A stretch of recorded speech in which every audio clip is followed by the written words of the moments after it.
A lo largo del siglo XVI, las catedrales, iglesias e incluso pequeñas ermitas extremeñas, contagiadas por el espíritu renacentista que inunda la cultura y el arte europeo, se lanzan a la construcción de grandes retablos que decoren y prestigien sus templos.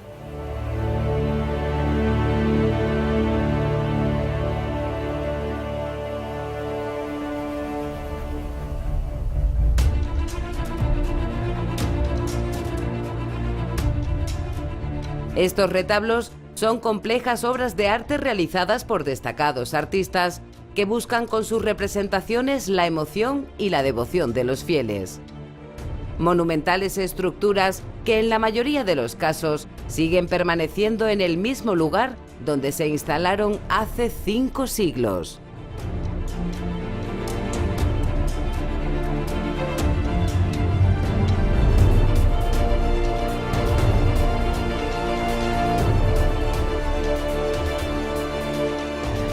El Renacimiento en Extremadura, el retablo mayor.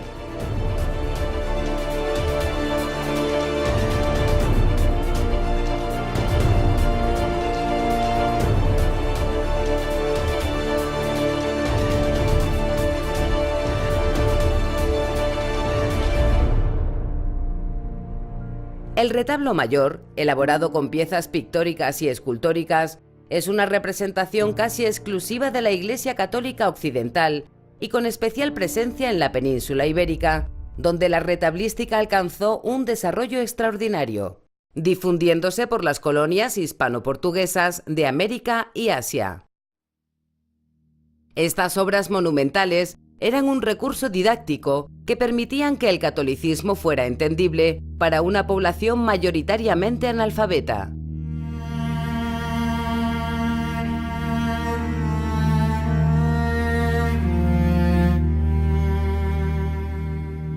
En el tránsito de la Edad Media a la Edad Moderna, las iglesias van sustituyendo los frescos pintados directamente sobre los muros por una estructura que se sitúa retrotábula o retablo, es decir, tras el altar. En el año 2003, la Junta de Extremadura realiza una rehabilitación del retablo mayor de la parroquia de Medina de las Torres, una destacada obra que había sido labrada alrededor del año 1540. Al desmontar la estructura de madera, aparece en el muro del altar una joya pictórica del arte bajo extremeño de comienzos del siglo XVI. Es este un ejemplo que puede repetirse en aquellos templos que fueron levantados durante la Edad Media.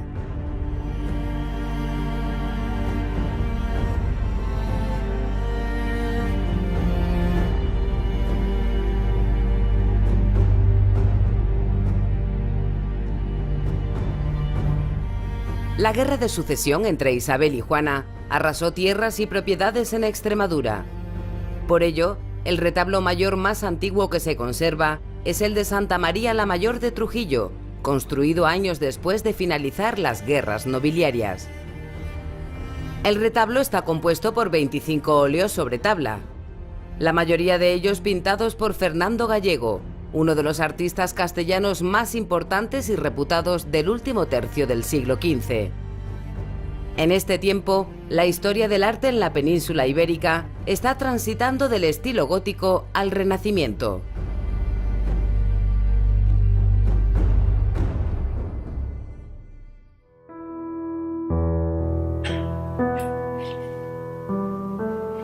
Estas transiciones históricas no son lineales en el tiempo, y la convivencia entre estilos artísticos era, como ahora, una circunstancia habitual. Porque hay gente que hace encargos de obra y dice, no, yo es que lo quiero a la antigua, como pasaba concretamente con el taller de Antón de Madrid. Antón de Madrid está haciendo a la antigua. ¿Por qué? Porque lo moderno, lo que se llevaba en esa época era el Renacimiento. En Llerena se está montando un retablo renacentista en 1522, flamenco plenamente renacentista, mientras que en Antón de Madrid, en 1511, se está tallando la Virgen de la Granada de Fuente de Canto de gusto totalmente gótico.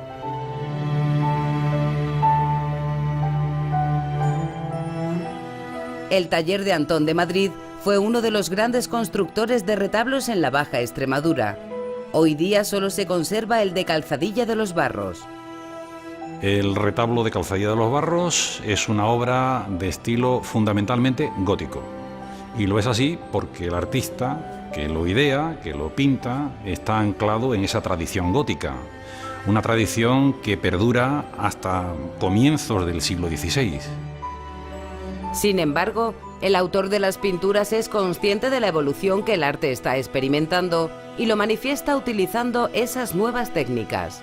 En el cuadro, por ejemplo, en la tabla que corresponde al nacimiento, encontramos paisajes de fondo, arquitecturas con perspectiva lineal, que son propias justamente de ese momento pictórico del Renacimiento.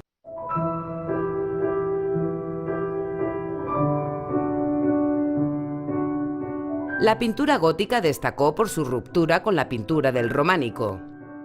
Los artistas se aproximan al naturalismo en una composición pictórica que podemos encontrar en el retablo de Calzadilla. Las dos figuras principales, San José, la Virgen y también, por supuesto, el niño, adquieren un tamaño que no se corresponde con el de los ángeles que acompañan la escena. De lo que se trata justamente es de destacar por encima de todo las figuras principales y dejar en un segundo plano las figuras que se consideran menos importantes. Esto es un elemento propio también del gótico. El retablo fue realizado en el año 1509, tal como lo recoge el libro de visita de la Orden de Santiago, y tuvo un coste de unos 100.000 maravedíes.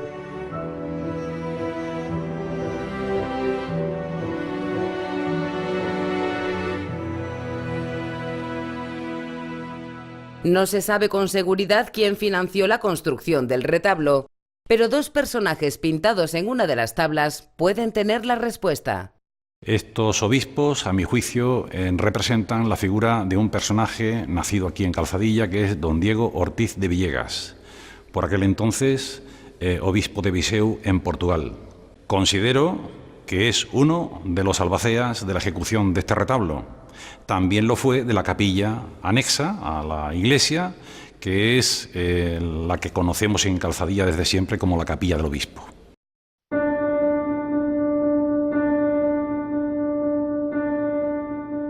En 1506, Diego Ortiz, que tuvo que exiliarse a Portugal por ser partidario de Juana la Beltraneja, tiene la oportunidad de regresar a España por unos días al ser el representante legal del rey portugués en la ratificación del Tratado de Tordesillas. Suponemos que aprovecharía ese viaje para, al pasar la frontera portuguesa, dirigirse hacia su localidad natal, Calzadilla de los Barros. Va a donar un cáliz y una patena, que aún se conserva en la iglesia, y entiendo que va a patrocinar también, de alguna manera, la ejecución del retablo. Diego Ortiz regresó a Portugal y falleció en el año 1519. Se desconoce dónde descansan sus restos mortales.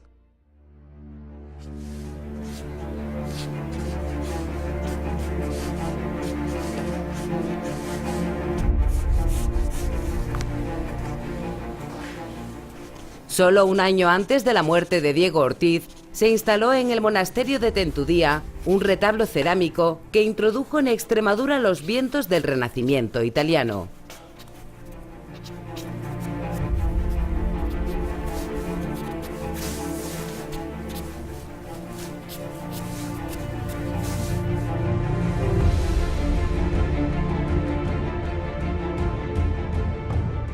Esta singular obra, única en el mundo por sus características técnicas y artísticas, fue realizada por el ceramista y pintor italiano Niculoso Pisano. Trabajó en el diseño y elaboración de 600 piezas de cerámica, con las que compuso un gran retablo que conmemora el milagro de Santa María de Tentudía.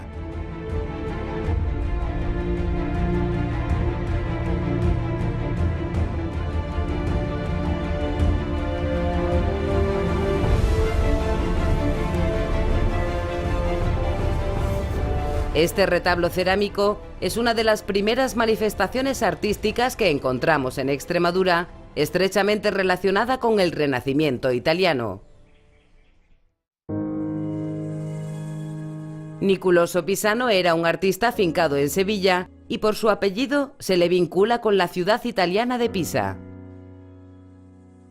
Italia como país no existía. Muchos de los productos y de la gente que venían del centro de Italia a la península ibérica se les denominaba con el gentilicio de pisanos, pero no todos venían de Pisa. Podían simplemente salir por el puerto de Pisa, que era el puerto más importante de Italia central a finales de la Edad Media.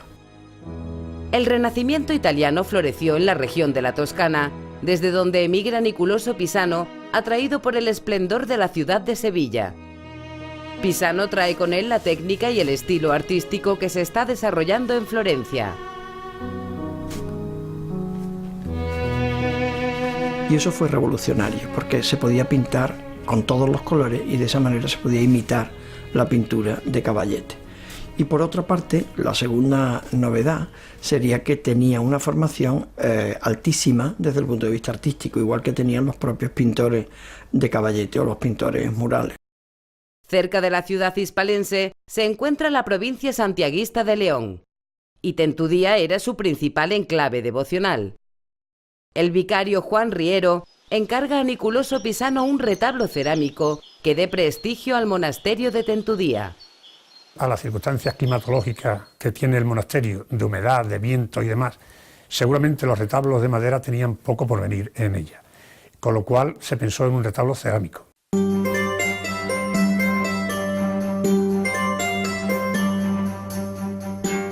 Desde su taller en Sevilla, Niculoso se dispone a pintar los 600 azulejos, alcanzando el retablo un coste total de 6.000 maravedíes.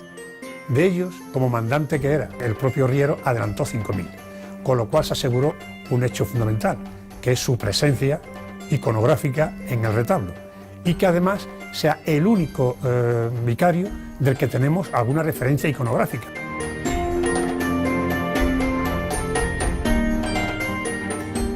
En la creación del retablo de Tentudía, Pisano despliega toda su capacidad creativa, haciendo uso de una amplia paleta de colores y desarrollando técnicas propias del Renacimiento, como la perspectiva y el paisajismo.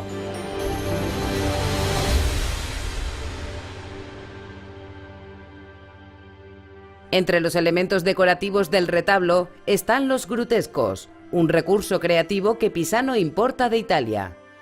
Seres vivos, a veces mezclas de especies animales, a veces especies incluso humanas, animales y hasta vegetales, que son fruto de la propia fantasía de los pintores.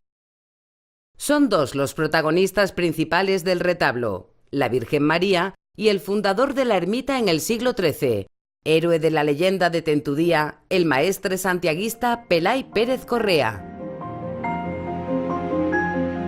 En los últimos meses de 1518 está concluida la instalación del retablo cerámico. Con la muerte de Niculoso Pisano en 1529, la técnica italiana que se ejecuta desde Sevilla desaparece durante varias décadas.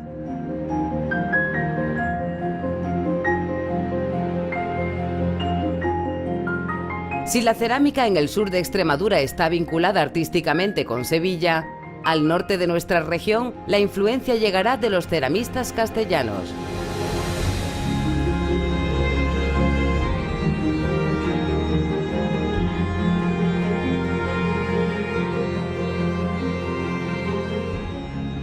En el siglo XVI, la diócesis de Plasencia está en pleno apogeo, siendo uno de los principales focos culturales de Extremadura. El foco cultural que emana de esa diócesis con grandes obispos mecenas y con una catedral en pleno desarrollo donde estaban trabajando los más grandes artistas del momento. El trabajo con la cerámica va conociendo importantes avances técnicos que permiten pasar de un azulejo individual, muy costoso de producir, a poder diseñarse grandes superficies policromadas. Talavera de la Reina es una de las grandes productoras de cerámica artística y desde allí se traslada Juan Fernández, un destacado artista que va a realizar en Plasencia el más grande de los retablos cerámicos que se conservan en Extremadura.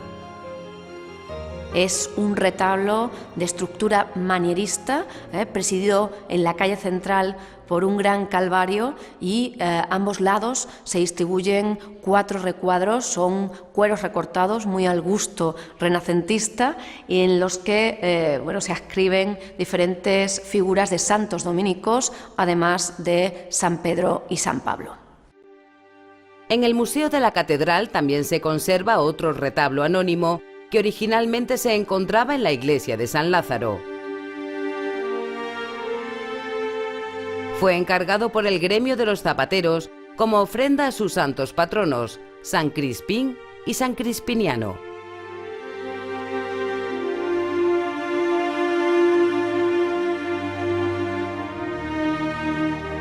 La historia de los retablos cerámicos renacentistas la iniciamos en el monasterio de Tentudía con la obra de Pisano, y volvemos a este lugar más de 60 años después para cerrar esa historia de arte y devoción con la instalación de 2 frentes de altar en las capillas laterales.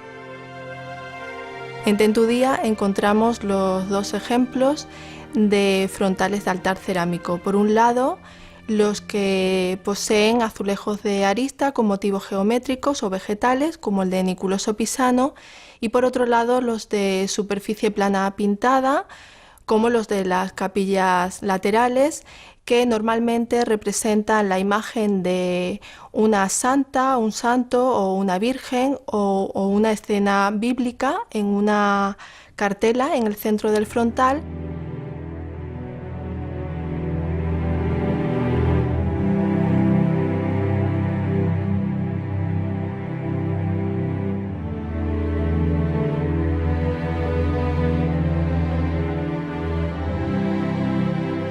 La diócesis de Coria se embarca en una frenética actividad cultural y sus templos se amplían y embellecen, contagiada de esa modernidad que los vientos del Renacimiento arrastran desde Europa.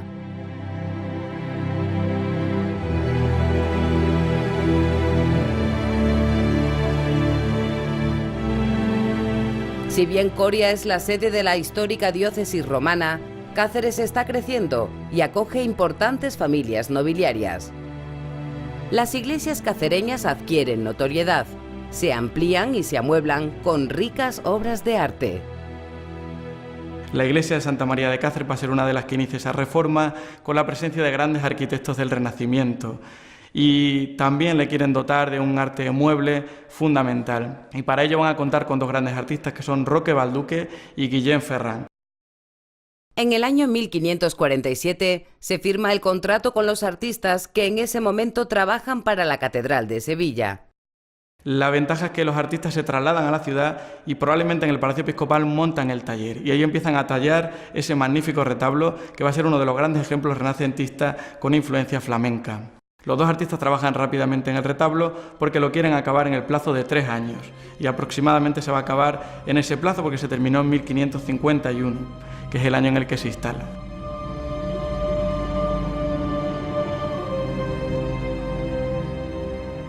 En un principio estaba previsto que el retablo tuviera pinturas y esculturas, pero finalmente se acordó que sería solo de esculturas.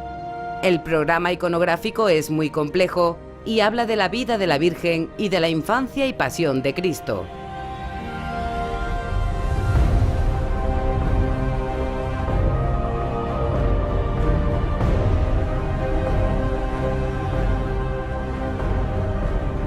Y además incluye 2 escenas vinculadas también a santos relacionados con Cáceres, ¿no? Como es el caso de Santiago, precisamente, vinculado a la Orden de los Fratres, y el caso también de San Jorge. Los 2 además con una escena ecuestre que le da bastante dinamismo y que expresa muy bien cómo manejaban mucho las composiciones que seguramente había visto en grabados previamente y en otros artistas de influencia flamenca.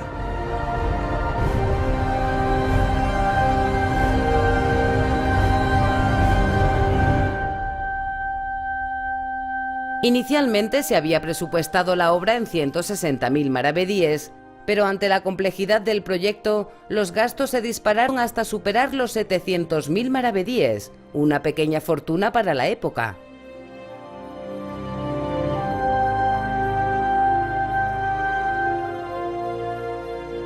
A pesar del elevado coste, el retablo no pudo concluirse y quedó en blanco. Decimos en blanco cuando no está policromado. La ventaja que tenemos de esa manera es que podemos apreciar la verdadera calidad de las esculturas.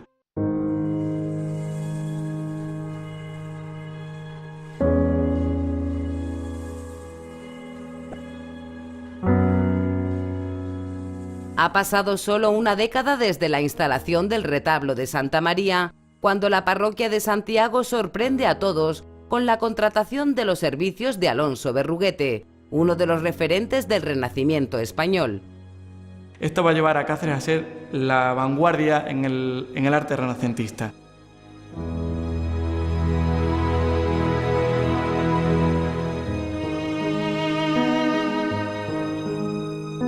El palentino Alonso González Berruguete viajó a Italia siendo muy joven y allí completó su formación pictórica. Conoció a los grandes del arte universal, Miguel Ángel, Leonardo da Vinci y Rafael. Digamos que como Prometeo trajo el fuego de los dioses para dárselo a los hombres, él trae la luz también de Italia para darla al arte extremeño y al arte español en general.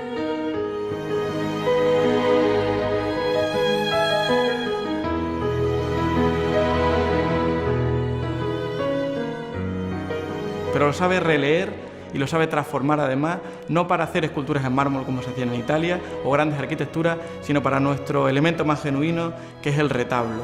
Y eso va a hacer pues bueno, que tengamos con su obra una presencia y una huella muy importante del arte renacentista.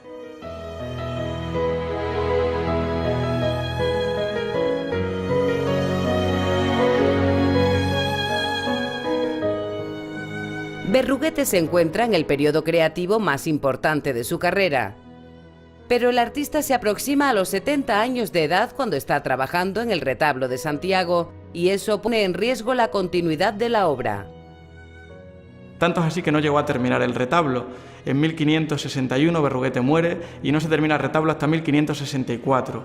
O sea, también sus discípulos del taller van a acabar ese retablo y se colocará ya en 1570 en el altar de Santiago, con la dificultad de que, a diferencia del de Santa María, Alonso Berruguete lo realiza en Valladolid y luego hay que trasladarlo hasta Cáceres, con lo cual sufrió mucho el retablo en el camino, sufrió incluso la lluvia y eso hizo que la madera se deteriorase, se dañase y el ensamblaje fue bastante complicado. Luego, una vez ensamblado en Cáceres, ya se policromó también por artistas de la zona. Pero evidentemente es un retablo cumbre no solamente del arte extremeño, sino del arte a nivel nacional. Es una obra fundamental.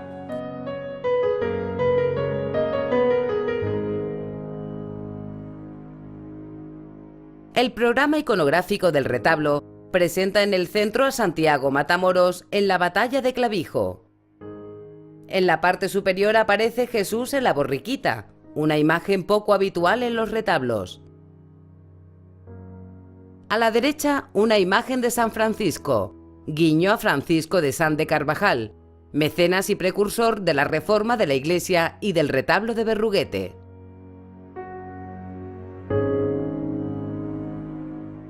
Al tiempo que Alonso Berruguete trabaja en el retablo de Santiago, otro artista universal, Luis de Morales, inicia la construcción de un gran retablo pictórico en Arroyo de la Luz, villa perteneciente a la diócesis de Coria y que en aquellos años se llamaba Arroyo del Puerco.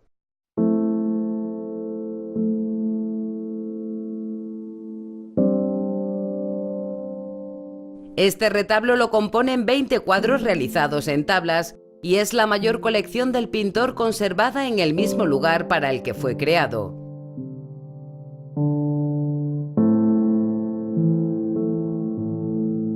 El artista tardó 3 años en pintar el conjunto, con un coste económico que rondó los 160.000 maravedíes.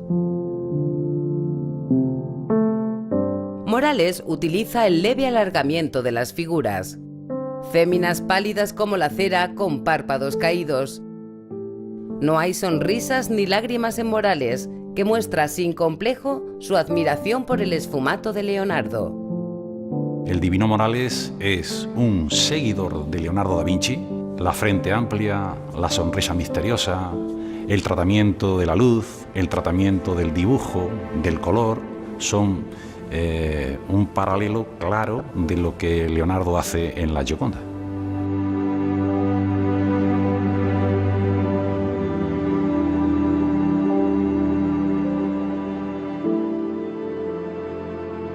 Palomino de Castro, pintor, escritor y crítico de arte del siglo XVIII, da a Morales el calificativo de divino y lo define así.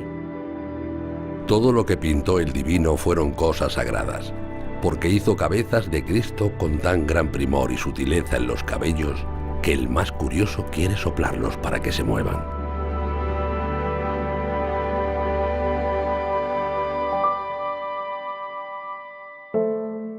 En Valencia de Alcántara diseña un pequeño retablo compuesto por un solo cuadro, considerada la tabla de mayores dimensiones pintadas por el divino. La figura de la Virgen, en quietud frente al movimiento del Niño Jesús, demuestra el control absoluto que tenía de la técnica. Luis de Morales se consolida como un gran maestro de retablos.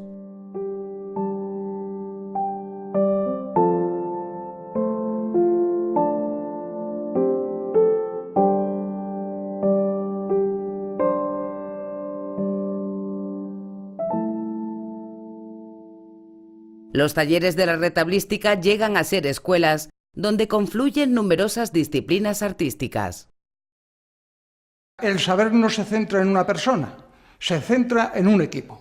Todo taller del Renacimiento está formado por diseñadores, está formado por pintores, por arquitectos, por yesistas, por talladores, por escultores, por policromadores, por doradores. El término de fulano de tal ya está muy abandonado. Ya se suele decir del taller de fulano. Este puede ser el caso del pequeño retablo de la iglesia parroquial del Valle de Matamoros, atribuido al taller o escuela de Luis de Morales. Tanto cronológicamente como desde un punto de vista estilístico, pues cabe la posibilidad de que así fuese, de que efectivamente fuese obra del taller o escuela de Luis de Morales. Es en gran medida una obra totalmente renacentista, en el sentido de que predominan las líneas horizontales y verticales. Cabe destacar la inclusión de escenas del Antiguo Testamento, como es el caso del sueño de Jacob, que no suele ser muy habitual en la retablística del sur, al menos de Extremadura, de la provincia de Badajoz.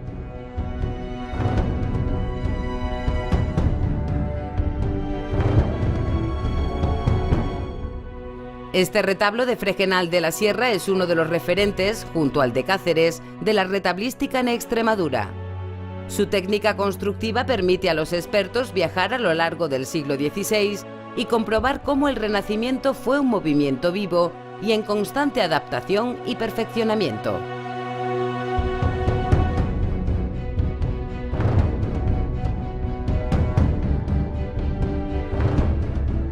Se conjugan elementos del plateresco con nuevos elementos que ya van anunciando un nuevo lenguaje, ese que nos va a ir adentrando ya en el siglo XVII. Un lenguaje evolutivo en el arte que ya no tiene nada que ver con esos inicios del siglo XVI, es decir, el proceso evolutivo en la historia del arte.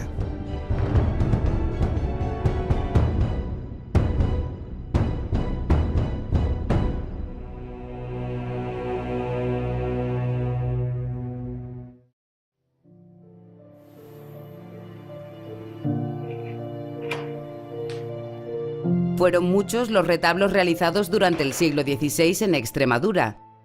Algunos se perdieron para siempre, otros permanecen ahí imperturbables 500 años después. Aquellos artistas que levantaron estas notables obras de arte convivieron con intelectuales, filósofos y científicos que recuperaban los modelos del humanismo grecorromano de la antigüedad. Un periodo al que hoy llamamos Renacimiento.